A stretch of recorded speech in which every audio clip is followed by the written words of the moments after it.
Now, when this crisis started, the M23 had a good relationship with the Tshisekedi. They could not understand why did the Congolese army come and attack us at a point when we had already surrendered our guns, that is one, but also we were prepared to go to Bakongo and be integrated into the army. Now, they could not believe that Tshisekedi could be the person who was responsible for this. They thought either he's being misled or he's not informed.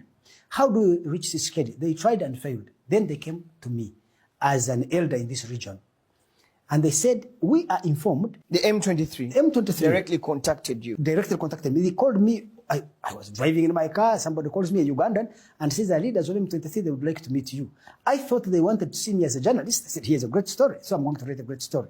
I called them to my office. Within a few minutes of us talking, I realized their interest was much broader. I said, no, I don't have time now. You come tomorrow. So I canceled all my meetings the next day.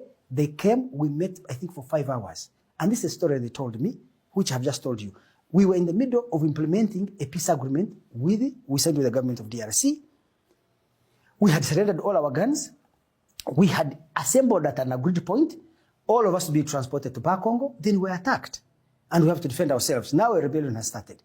But we believe that Tshisekedi is either misled or misinformed because we trust him, and he could not be the one behind this. We are informed that the Americans, the French, the Belgians, and the EU have some influence, especially the first three. Americans, French, and Belgians, they have a lot of influence in Kinshasa and on Tshisekedi.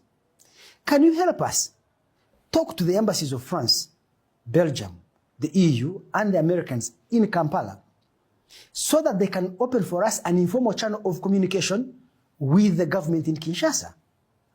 After listening to the whole story, I said, this is a great opportunity to correct a big mistake that has happened.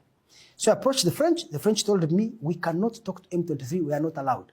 I said, no, if you as an embassy cannot talk, can't you call somebody from Paris? Not even serving intelligence officers, ex-military intelligence, ex-civil intelligence. We create this channel of communication. They said, no, the French refused out of hand. Okay. I did not have at that time good contacts with the Belgian embassy, so I didn't contact them. Then I contacted the Americans. They said, we're deeply interested. Let us consult and get back to you. The next day, the Americans called me, and now I felt they were on an intelligence gathering mission. Whom have they met in Uganda? Oh, no. They were asking me funny things. But I tell them, look, if M23 came here to Uganda, the leaders, the top leadership of Uganda would be reluctant to meet them. Why? Because Uganda has a very delicate relationship with the DRC. We have improved our relationship with Rwanda, but the DRC is always suspicious that we could be colluding with Rwanda against them.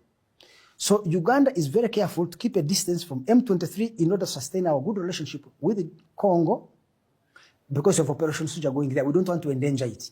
So no Ugandan official of any heft can meet M23 leaders. They may turn a blind eye, knowing they're in the country, turn a blind eye, they don't disturb them, and they can only meet local officials. On the third day, the Americans called me and said, we have talked to Washington, D.C., they have refused to talk.